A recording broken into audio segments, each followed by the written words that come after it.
Okay, let's unpack this. Imagine a bank run, maybe 50 years ago. What did that actually look like? Well, it meant hundreds of people, panicked, physically banging on the glass doors of a local bank branch, demanding their cash. Right. It was loud, it was highly visible, and it basically moved at the speed of traffic. Exactly. And it gave regulators time. You could physically see the line forming down the block. Yeah, A central bank branch manager they could literally put cash in the back of an armored truck and drive it to the struggling bank to calm the crowd. right. But Yeah. today a bank run happens in, what, 14 seconds on a smartphone, usually because of a fake WhatsApp forward. Yeah, it's entirely invisible until the exact moment the liquidity is just poof, gone. Welcome to the new reality of the Reserve Bank of India. The operational waters have become incredibly muddy. You are no longer just managing ledgers and spreadsheets. No, you're trying to manage mass psychology, real-time digital ecosystems, and viral narratives. Exactly. And that is exactly why we are locking ourselves in this room today. Yeah, if you are listening to this right now, you are gearing up for a major high-stakes exam. Yeah. So consider us your senior analysts and consider this your comprehensive closed-door briefing. We are going to completely tear apart and rebuild your understanding of Chapter X of the Reserve Bank of India's annual report for 2025-26. But we aren't just giving you the 2026 data. We are heavily supplementing this deep dive with the 00 RBI F&W document. Right, the foundational text on the functions and working of the RBI. Because if you don't understand the conceptual bedrock this institution was built on, the modern data just won't stick in your memory. Let's ground this right now, actually. The F&W document points back to the 1926 Hilton-Young Commission and the Reserve Bank of India Act of 1934. Yeah. When this bank was born, what was the actual mandate? It was startlingly narrow, to be honest. The 1934 mandate was basically to regulate the issue of banknotes, keep reserves to secure monetary stability, and, operate the currency system. Just the absolute basics. Right. We are talking about physical paper, telegraphs, and basic baseline stability. But the institution we are looking at in Chapter X of the 2025-26 report, it feels like it belongs in a sci-fi novel compared to 1934. Oh, absolutely. We've got a central bank deploying artificial intelligence, launching podcasts, running massive social media surveillance. And negotiating multi-billion-dollar international swap lines. Yeah, the leap is just staggering. And for this exam, the graders don't just want you to regurgitate the facts of that leap. They really want to see that you understand the mechanics of why the RBI operates this way now and how these new tools actually function. So grab your notepad. We are going to go incredibly deep into communication, international relations, government accounts, forex management, research, and statistics. And we aren't going to do that annoying thing where we just read a list at you. Definitely not. When we hit a crucial testable point, we will explicitly pause and tell you to circle it for your exam as a key exam takeaway. So let's start with how an institution built in 1934 communicates with 1.4 billion people today. Yeah, the overarching framework the report highlights is Communication Policy 3.0. Right. The Department of Communication claims they are focusing on agility, accuracy, and accessibility. But the specific initiative that jumped out at me is something called the RBI Senta High project. Translating to RBI Listens, this is a dedicated social media listening project. Wait, hold on. The central bank is running social media surveillance. I know, right? That sounds like something out of a Silicon Valley tech firm. Or worse, like some intelligence agency. Why is the RBI looking at tweets and Facebook posts? It does sound like a massive pivot from, setting interest rates. But if we look at the F&W document, it actually tracks perfectly with their expanded mandate. Okay, how so?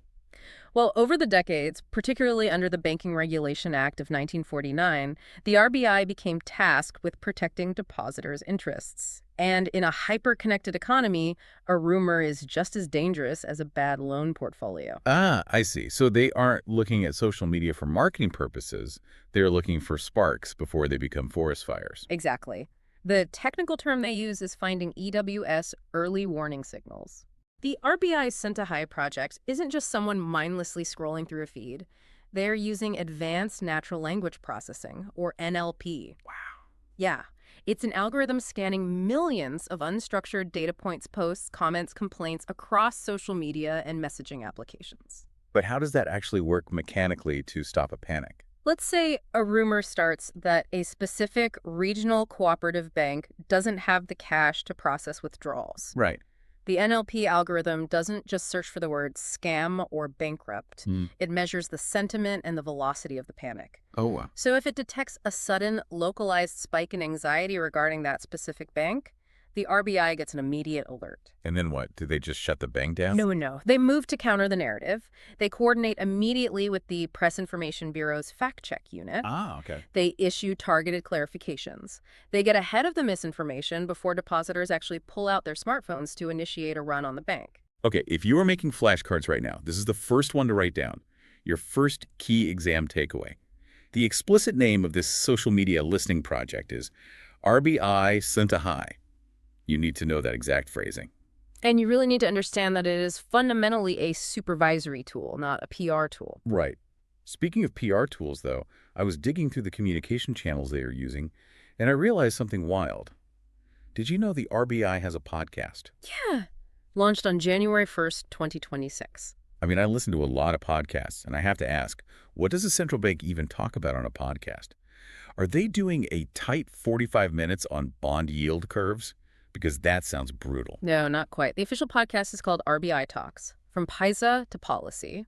And the goal is explicitly to simplify complex financial concepts for the average citizen. Okay, that makes sense. Do we know what the very first episode covered? We do, and it's highly testable. The debut episode was titled Demystifying KYC. Know your customer. Okay, that actually makes total sense. Yeah, it does. Because if your overarching goal is consumer protection and stopping digital fraud, explaining why a bank needs your ID is the foundational layer of digital safety. Exactly. So grab your pens. Key exam takeaway number 2. The podcast is called RBI Talks, From Paisa to Policy, and episode 1 was Demystifying KYC. But the podcast is just one node in a much larger network, though. The RBI runs massive, traditional public awareness campaigns referred to as PACs. Right.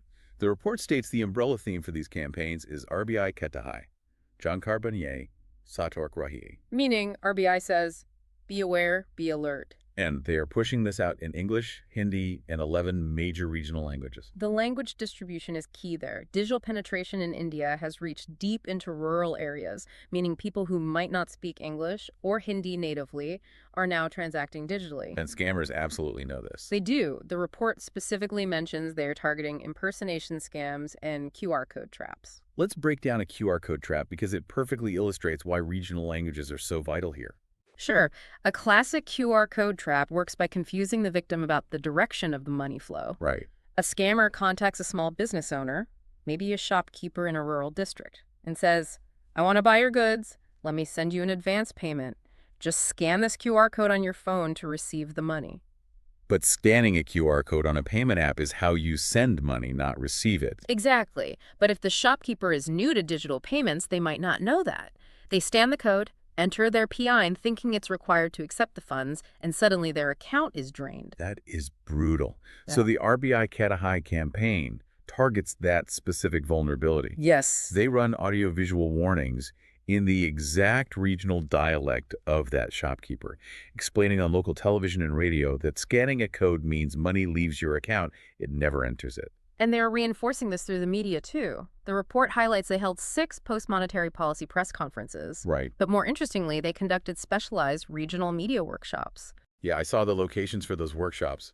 Vijayawada, Bhubaneswar, Nagpur, and Jaipur. Yes. Why these specific cities, though? Why not just hold a massive workshop in Mumbai or Delhi and just be done with it? Well, think about the demographics. Mumbai and Delhi are totally saturated markets. Tier 2 cities like Nagpur or Jaipur are where digital adoption is growing the fastest, but financial literacy historically lags behind the major metros. Oh, that makes sense. Yeah, so by training local journalists in these specific regions on central banking functions and fraud prevention, the RBI turns the local press into an extension of their consumer protection mandate. That is a brilliant strategic deployment of resources. It really is. Let's lock in the umbrella theme for your notes. Key exam takeaway number 3. The overarching theme for the PACs is RBI Ketahai, Jankar Baniye Satark Rahi. Okay, so we've seen how they protect the individual citizen, but the RBI is also tasked with protecting the nation's economic interests against global shocks. Which is a perfect pivot, because you can have the most informed citizens in the world, but if the global financial system locks you out, your economy crashes. Exactly. Let's look at India's financial diplomacy, specifically the International Department. The International Department, or ID, was established back in November 2014. And to understand why an inward-looking central bank suddenly needed a dedicated international diplomatic wing, the F&W document points us directly to the 1991 balance of payments crisis. Yeah, 1991 is the great dividing line in modern Indian economic history. I mean, we were weeks away from defaulting on our international obligations. We had to physically airlift gold reserves to London to secure emergency loans. It was a trauma that fundamentally altered the DNA of the institution. Wow. Post-1991, India embraced liberalization and globalization. Capital started flowing across borders at just an unprecedented rate. And with that integration comes massive vulnerability. If a housing bubble pops in the United States or, a sovereign debt crisis hits Europe, the shockwaves hit Mumbai instantly. Therefore, the RBI could no longer afford to be a passive rule taker in the global financial system. Right. The International Department was created to ensure India is at the table when global standard-setting bodies like the Financial Stability Board or the Basel Committee are writing the rules. Because they need to ensure that regulations designed for advanced Western economies don't inadvertently choke off growth in emerging markets. Exactly. And looking at the 2025-26 report, they aren't just at the table anymore. They are literally sitting at the head of it. Yeah, the biggest diplomatic flex here is India assuming the BRICS chair in 2026. This is a major testable area. The theme for India's 2026 BRICS chair is building for resilience, innovation, cooperation, and sustainability. Okay, let's pause. Write that theme down as a key exam takeaway. Building for resilience, innovation, cooperation, and sustainability. Got it. But what are they actually doing under that theme? The report mentions finalizing amendments to the BRICS Contingent Reserve Arrangement, the CRA. What is that? So, to understand the CRA, you have to understand the geopolitics of finance. Historically, if an emerging economy ran out of US dollars and faced a balance of payments crisis, their only real lifeline was the International Monetary Fund, the IMF. And the IMF is heavily dominated by Western powers, and their loans come with very strict, often painful economic conditions attached. Precisely. So the BRICS nations, Brazil, Russia, India, China, South Africa, decided to build their own alternative financial safety net. Oh, interesting.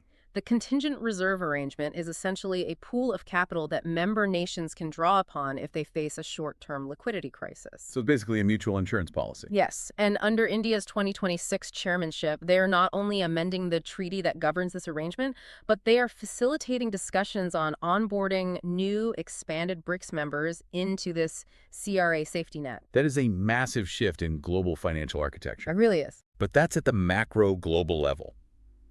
The report also highlights regional diplomacy. I'm looking at the SARC swap arrangement here. It says the RBI provided financial support to Maldives and Bhutan in 2025-26 out of a total swap corpus of $2 billion. A currency swap arrangement is a vital concept for this exam. Let's break down the mechanics. Here's where it gets really interesting.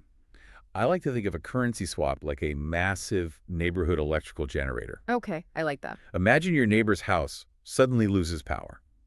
In economic terms, maybe the Maldives faces a sudden, severe shortage of US dollars to pay for essential imports like, say, fuel or medicine. Right, and if they can't import fuel, their economy stalls. If their economy stalls, you get political instability, which can easily spill over national borders. Exactly, it's regional contagion. Yeah. So before the neighbor's house completely freezes, the RBI wheels over this $2 billion generator. Yeah. They agree to swap Indian rupees, or US dollars from their own reserves, in exchange for the equivalent amount of Maldivian rupiah. The Maldives uses that hard currency to pay for their imports, keep the lights on, and stabilize their economy. And crucially, it's a swap, not a grant. Right. There is a built-in agreement to reverse the transaction at a specified later date, usually at the same exchange rate, which mitigates currency risk. It provides temporary liquidity support without permanent capital flight. It's just a brilliant stabilizing tool. So for the exam, highlight this key takeaway. The two beneficiaries of the SARC swap in 25-26 were Maldives and Bhutan, and the total available corpus for the region is $2 billion. Now let's look at the G20. The report details the transition from the South African presidency in 2024 to the United States presidency in December 2025. I have the South African theme right here. It was solidarity, equality, and sustainability. Circle that for the exam. Solidarity, equality, and sustainability. Gotcha. But practically speaking, how does this transition affect what the RBI has to work on? Well, during South Africa's term, a major focus was on mitigating vulnerabilities in NBFIs. Non-bank financial institutions or shadow banks? Right. These are entities that lend money but don't take traditional deposits, so they're historically much less regulated. Mhm. The other focus was making cross-border payments cheaper and faster. Which are both incredibly relevant to India. Yes. Now, as the presidency shifts to the U.S., the intensity of these discussions will amplify, particularly regarding cross-border payments. The U.S. is deeply invested in how global capital moves. Makes sense. And the RBI is already running pilot projects for central bank digital currencies, or CBDCs, specifically testing cross-border transactions with the UAE and Singapore. Oh, wow. This positions the RBI not just as a participant, but as a technical leader in the G20 discussions under the U.S. chair. So they are building the actual infrastructure, not just talking about policy. Exactly. We also see heavy engagement with the IMF in this report. It mentions the joint IMF-World Bank Financial Sector Assessment Program, the FSAP, for 2024. And it says it concluded favorably for India. The FSAP is essentially a highly intrusive, comprehensive medical physical for a country's entire financial system. IMF and World Bank experts come in and stress test the banks, review the regulatory frameworks, and look for systemic risks. So a favorable conclusion isn't just a pat on the back. It's a globally recognized stamp of approval. It directly impacts sovereign credit ratings and global investor confidence. If the FSAP says India's banking sector is resilient, foreign direct investment flows much more freely. We've covered a ton of global strategy, but projecting international power and negotiating swap lines means absolutely nothing if your domestic plumbing, how the government actually moves its money at home, is leaking or inefficient. That's very true. Which brings us to the operations side of the house. Let's look at government accounts and Forex management. We need to examine two deeply operational departments here, DGBA and DEIO. Let's start with DGBA, the Department of Government and Bank Accounts. This is the department that actually fulfills the statutory mandate of being the banker to banks and the banker to governments. And the first thing I want to ask you about is this note on agency bank commissions. The report says these commissions are now going to be reviewed once every 3 years. What is an agency bank, and why are we reviewing their commissions? Okay, so the RBI is the banker to the government, meaning all government tax revenues and payments flow through it. But the RBI does not have a physical retail branch in every small town in India. No, of course not. If a citizen wants to pay their income tax or a pensioner needs to withdraw their government pension, they don't walk into an RBI office. They go to the State Bank of India or HDFC or ICICI. Exactly. The RBI formally deputizes these commercial banks to act as its agents to carry out government transactions. These are your agency banks. Okay. And because these banks are utilizing their own staff, their software, and their physical branches to do the government's work, the RBI pays them a commission. That makes total sense. It's an outsourcing fee. Yes. Historically, reviewing and adjusting these commission rates was a somewhat clunky, irregular process. By moving to a strict, predictable 3-year review cycle, the RBI provides massive regulatory and revenue certainty for the commercial banking sector. Okay, that is a highly specific, very testable timeline. Write this down as a key takeaway. Agency bank commissions are now reviewed once every 3 years. Perfect. Now, the next major milestone for DGBA is the rollout of continuous clearing in the check truncation system, or CTS. Break down truncation for me. If you go back to the 1990s, if you deposited a paper check in Mumbai that was drawn on a bank in Delhi, that physical piece of paper literally had to be put on an airplane and flown to Delhi to be verified before the money could move. Which is why checks used to take a week to clear. Right. Truncation means stopping the physical movement of the paper check. The check is scanned at the branch where you deposit it, and from that point on, only the highly encrypted electronic image and the magnetic ink data travel through the clearing system. So what is the update in this 2025-26 report? The shift to continuous clearing. Even with digital images, clearing used to happen in designated batches at specific times of the day. Oh, I see. Now, under Payments Vision 2025, they've rolled out a continuous 24/7 style clearing architecture for CTS. It drastically reduces the realization time for customers, Speeding up the velocity of money in the economy. Now, perhaps the most technically significant update from DGBA is the integration of state government and union territory transactions with eCuber. To understand the magnitude of this, we must define eCuber. eCuber is the RBI's bespoke core banking system, or CBS. And a core banking system is the centralized software that manages all the accounts, ledgers, and transactions for a bank. Correct. For years, the central government has been deeply integrated into eCuber. But state governments often used fragmented, multiple layers of commercial banks to move money for state-level projects or centrally sponsored schemes. Like agricultural subsidies or rural development funds. Exactly. What happens when you use multiple layers of intermediary banks? Friction and float. Money would be dispersed by the central government, but it would sit unutilized in a state-level intermediary bank account for weeks while manual ledgers were updated. So the money isn't reaching the citizens who need it, and the government is losing out on the interest or efficiency of that capital. By integrating state governments directly into eCuber, the RBI enables an integrated single source of truth framework. Wow. Funds can be transferred and tracked on a real-time basis directly to the end beneficiary. It eliminates the clunky intermediaries. It is a fundamental modernization of how public finance flows through the country. That is massive. So DGBA handles the domestic plumbing. Now let's talk about the international vault. DEIO, the Department of External Investments and Operations, they manage the foreign exchange reserves. The headline figure here is arguably the most important number in the entire report. As of end March 2026, India's forex reserves stood at $691.11 billion. Almost $700 billion. Let's put a pin in that exact figure because the exam will definitely test it. Key takeaway, Sure. $691.11 billion as of March 2026. Yes. The report breaks down what that actually means practically. Yeah. It provides 11 months of import cover and covers 90.3% of total external debt. Let's contextualize this using the F&W document again, looking back at the 1991 crisis. In 1991, our forex reserves had dwindled to roughly $1 billion. That's nothing. We had barely enough foreign currency to cover 3 weeks of essential imports. The philosophy back then was purely defensive. Just try to keep enough cash on hand to pay the next import bill. But post-1991, the philosophy shifted. Radically. Following the Rangarajan Committee recommendations in 1993, the RBI moved away from the import cover logic and embraced building a robust financial safety net. Right. When you hold $691 billion, you aren't just paying for imports. You are creating a massive deterrent against speculative attacks on the Indian rupee. How does that work, actually? If currency speculators try to artificially drive down the value of the rupee by dumping it on the global market, how does the RBI use these reserves to fight back? The RBI steps into the open market and uses those billion-dollar reserves to buy up the rupees the speculators are dumping. By creating immense artificial demand for the rupee, they stabilize the price. I get it. Speculators know India has $691 billion of ammunition, so they are far less likely to even attempt an attack. That makes perfect sense. Let's make this relatable for the listener, though.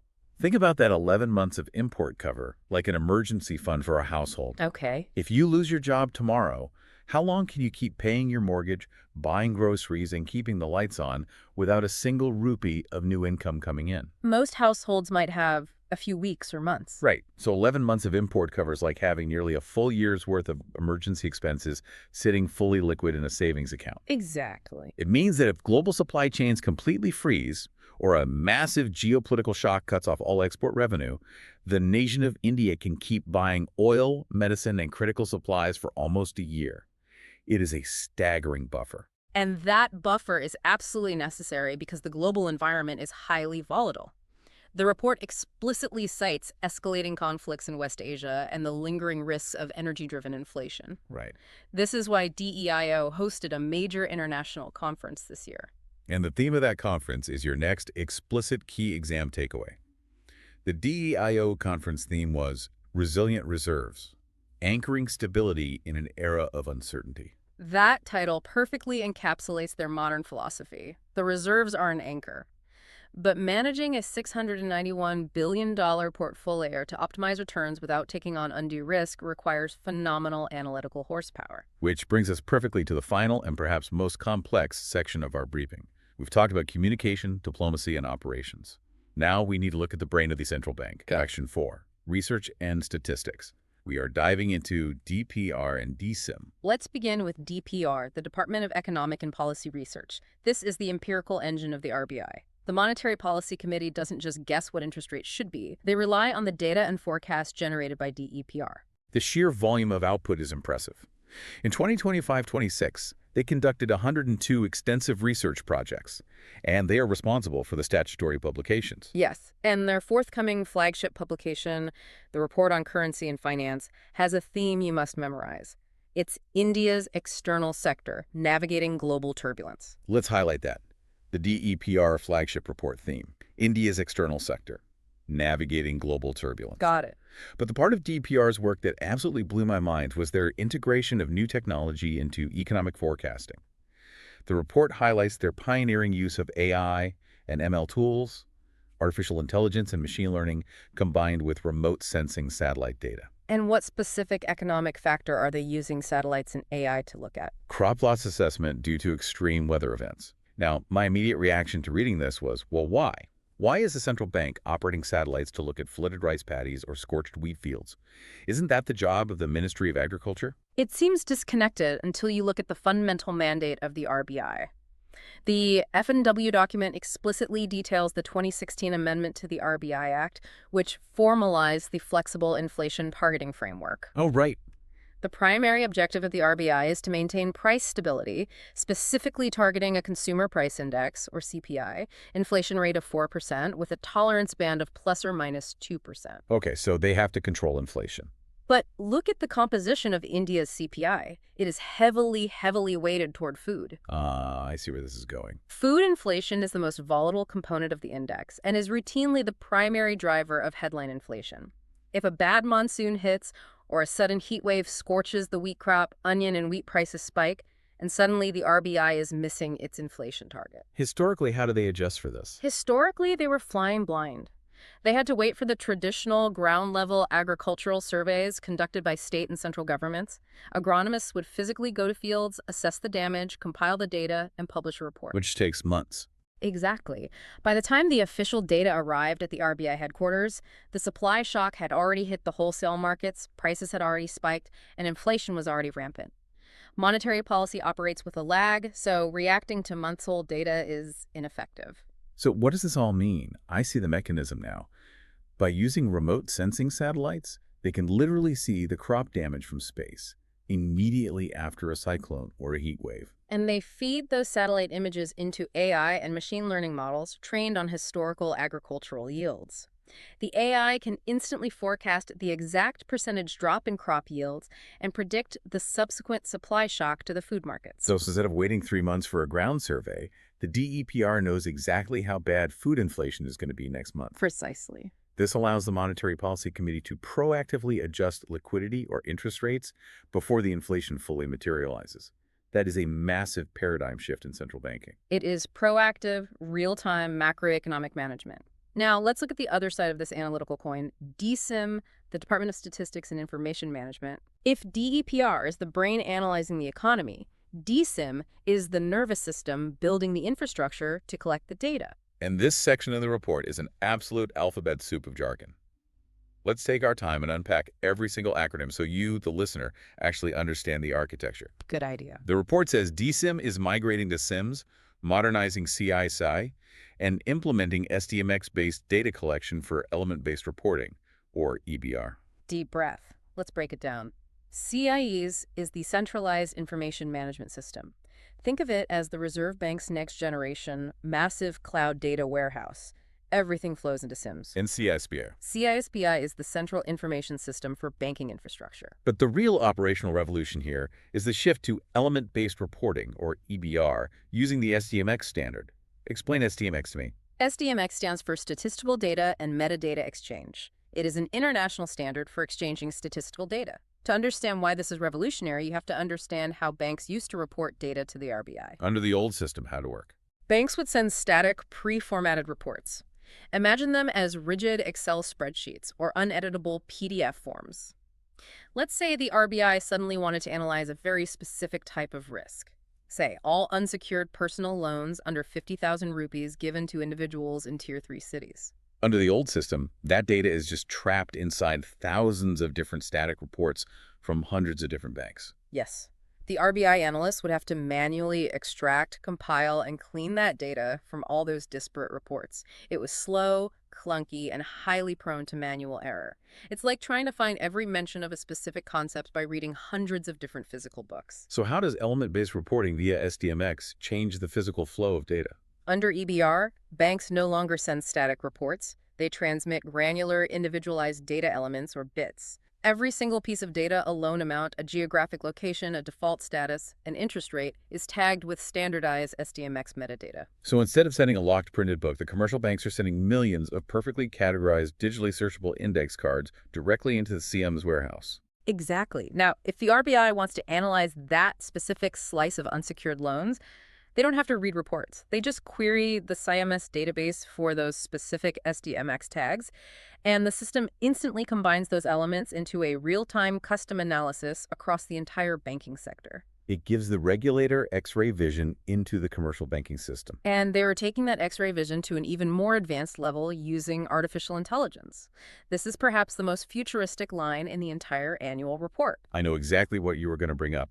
The report states that DSIM is actively using advanced LLMs, large language models, the exact same underlying architecture that powers tools like ChatGPT to analyze unstructured text. Specifically, they're deploying LLMs to read the thousands upon thousands of complaints submitted through the RBI integrated ombudsman scheme, as well as unstructured feedback scraped from social media. We need to pause and appreciate the scale of this.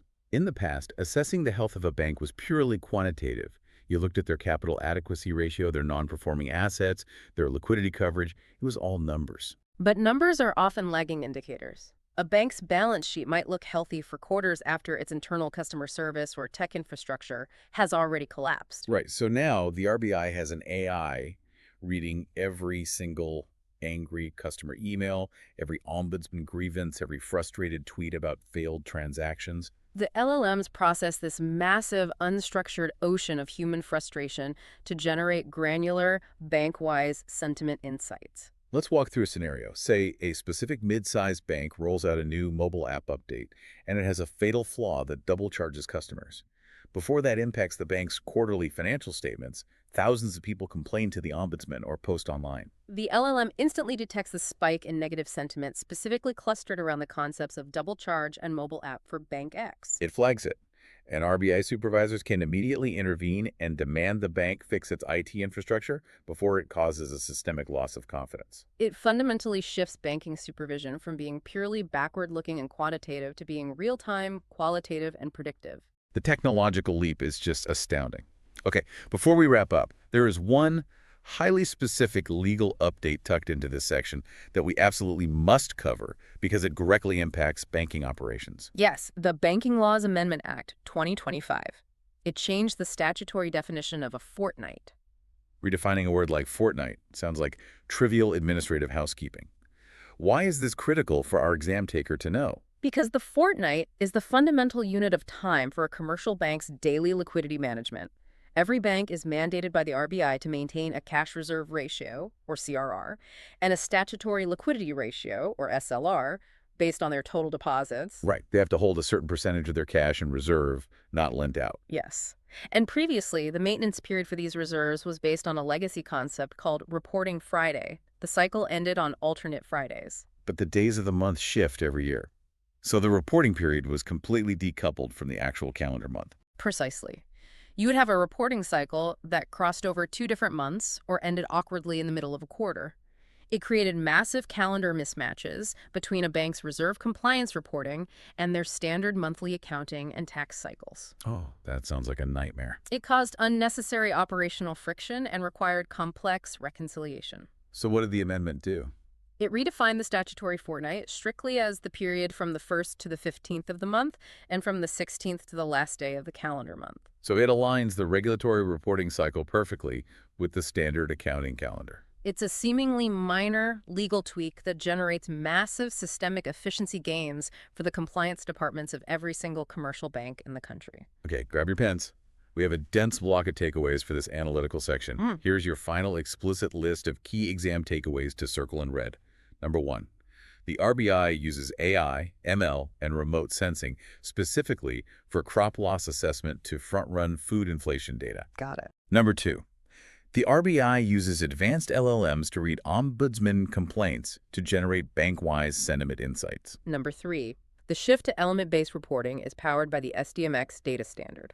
And number 4, the legal definition of a fortnight for CRR and SLR reporting changed from the shifting reporting Friday to the fixed 15th and last day of the calendar month. Master the mechanisms behind those 4 points, and you will dominate the research and statistics portion of this exam. We have covered an incredible, exhaustive amount of ground today. Let's just take a breath and zoom out to look at the macro picture of what we studied. We started this deep dive by opening the F&W document and looking at a central bank born in 1934. An institution built for a world of physical ledgers, telegraph wires, and manual gold shipments. And over the last hour, we have mapped its evolution into the hyper-modern entity, detailed in the 2025-26 annual report. Yeah. We're looking at a central bank that deploys large language models to read citizen complaints, uses satellite imagery to predict agricultural yields, launches podcasts to explain KYC norms to the public, And runs sophisticated NLP algorithms to stop viral panics on social media, negotiates multi-billion-dollar swap lines to stabilize entire neighboring nations, and stands guard over a $691 billion fortress of foreign exchange reserves. You now have the analytical framework. You don't just know the static facts of what the RBI did, you understand the operational plumbing of how they did it and the historical F&W mandate of why they had to do it. But before we let you get back to your cramming, I think it's important to leave you with a philosophical question. We spent this whole time marveling at the technology, but is there a risk here? Yeah, that's a good point. If we connect all of this to the bigger picture, we absolutely confront a profound contradiction at the heart of modern central banking. The RBI Act of 1934 was designed for an era of physical reality managed by human judgment. Right. Today, the central bank relies on artificial intelligence, sentiment scraping, and algorithmic predictions. It is the ultimate digital transformation. But this raises a vital question for you to ponder as a future analyst in this space. As the RBI relies more and more heavily on AI algorithms and LLMs to gauge public sentiment, to predict the pain of crop failures, and to analyze the health of the banking system, how do we ensure that the human element of policymaking isn't lost? That's the real fear, isn't it? The empathy required to understand the actual visceral economic pain of a family dealing with food inflation that survive inside a black box of unstructured data and machine learning code. Can a machine truly understand the sociological concept of financial stability, or does it only understand the mathematical weights we train it on? Wow. When the human X-ray machine of diagnosis is replaced by a predictive AI algorithm, navigating those muddy waters doesn't necessarily get clearer. It just requires regulators to be highly vigilant of their own tools. You can't outsource empathy to a large language model. That is a phenomenal thought to end on. You have the history, you have the data, and you understand the mechanisms. Best of luck on your high-stakes exam. You have the knowledge, now go crush it. Thanks for joining us for this definitive deep dive into the RBI's 2025-26 operations.